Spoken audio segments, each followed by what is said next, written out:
Tuhan, saya ingin berbagi. Kami pemuda waktu itu ada dari GKMI Tanjung Sari. Jadi mereka 4 orang anak muda pergi ke kampung Antara ya Bapak Ibu. Lalu mereka mungkin diberkati dengan cara hidup orang kampung Antara ini. Jadi semenjak Natal itu selama 8 bulan ini mereka buat grup ibadah 4 orang ini gitu. Jadi misi mereka itu mereka mau seperti orang-orang kampung Antara. Jadi saya kaget gitu ya mendengar grup itu. Dalam hati saya gini, Tuhan, ini kan orang kampung Antara ini, kalau Kak Marlina bilang kami ini orang yang gak diperhitungkan, kami ini di balik bukit gitu kalau Kak Marlina bilang kan. Jadi dalam hati saya gini, Tuhan, dimanapun kami, sekalipun di kampung, kalau kami bisa, kalau kami percaya kepada Tuhan, kami bisa jadi berkat buat orang-orang di kota gitu. Itu dalam hati saya gitu ya. Jadi kemarin kami belajar Bapak Ibu, anak-anak muda ini, kami 5 orang. Nama grupnya itu ATF, Antara Fellowship gitu. Saya nggak tahu artinya bahasa Inggrisnya gitu, bahasa Indonesianya gitu. Tapi saya diberkati, kami belajar mulai dari Kejadian sampai Wahyu. Tapi hari ini kami masih belajar di Kejadian. Bang Josen minta dengan kasih tampilkan Kejadian pasal 1 ayat 1. Ya, kita udah sering dengar firman Tuhan ini ya. Pada mulanya Allah, titik. Nah, ini dalam banget buat saya gitu ya. Pada mulanya Allah, berarti sebelum dunia ini jadi kanopi, yang duluan ada itu Allah, Tuhan Yesus, titik, cukup sampai situ. Itu dalam buat saya. Tuhan gitu ya. Berarti sebelum semua ini ada, semuanya daripada Allah gitu. Dan kami belajar ke bawahnya. Allah itu menciptakan dunia ini Bapak Ibu, semuanya teratur. Pertama Tuhan buat terang. Lalu yang kedua cakrawala. Cakrawala itu awang-awang ya. Lalu Tuhan ciptakan, lalu Tuhan pisahkan air yang di langit dengan air yang di bawah. Tuhan ciptakan daratan, Tuhan berikan juga air-air yang di daratan itu kepada laut. Setelah ada daratan laut, Tuhan ciptakan tumbuh-tumbuhannya, kemudian hewannya. Nah dari sini saya benar-benar dituduh Tuhan. Ternyata yang pada mulanya Allah itu sebelum dunia ini jadi, sebelum kau jadi, itu Allah yang teratur. Disinilah Tuhan berbicara kepada saya Bapak Ibu.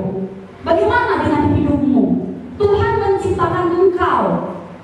Manusia pertama Tuhan ciptakan Adam dan Hawa. Di situ saya berpikir seperti ini. Kenapa Tuhan ciptakan manusia ya? Iya.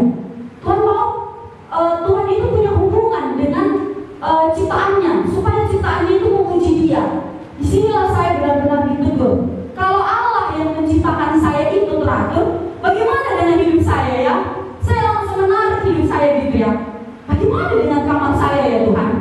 Bagaimana dengan dapur saya ya? Bagaimana dengan cara hidup saya menggunakan uang? Ini Tuhan tegur lewat firman Tuhan Kejadian ini. Saya yakin firman Tuhan itu banyak menegur dalam segala sisi kehidupan kita ya. Tapi ini benar-benar dalam buat saya. Ya Tuhan, bagaimana hubunganku dengan orang tuaku? Apakah teratur aku berbicara gitu? Entah menyakiti mereka.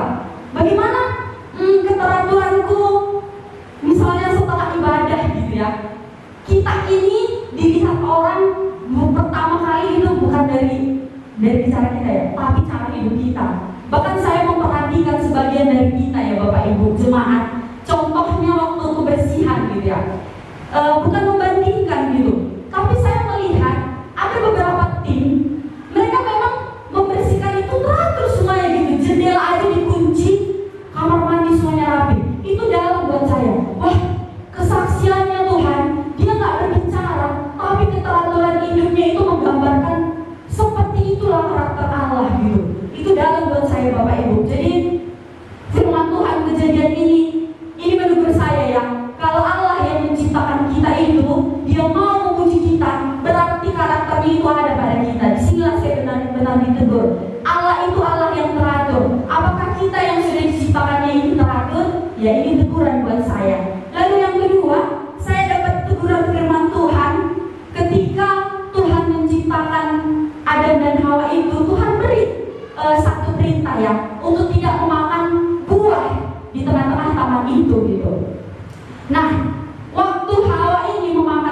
itu, dia kan tuduh-tuduhan ya dengan Adam.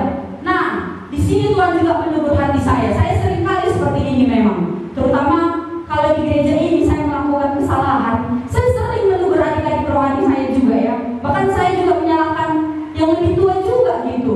Nah, di sini Tuhan bilang, seperti itulah dosa Nobi. Kalau kita melakukan dosa, iya, pasti kita menuduh orang lain. Ini Tuhan menegur buat saya gitu ya. Saya nggak tahu juga ya dalam hubungan suami istri, ketika seorang istri itu dia melakukan dosa, entah dia menuntut juga kepada suaminya. Jadi Tuhan ingatkan kepada saya, ciri-ciri orang yang sudah banyak menuntut itu pasti hatinya sudah diselubungi oleh dosa. Ya inilah yang bisa saya bagikan Bapak Ibu. Kiranya ini boleh menjadi berkat tidak hanya bagi saya tapi bagi kita semua.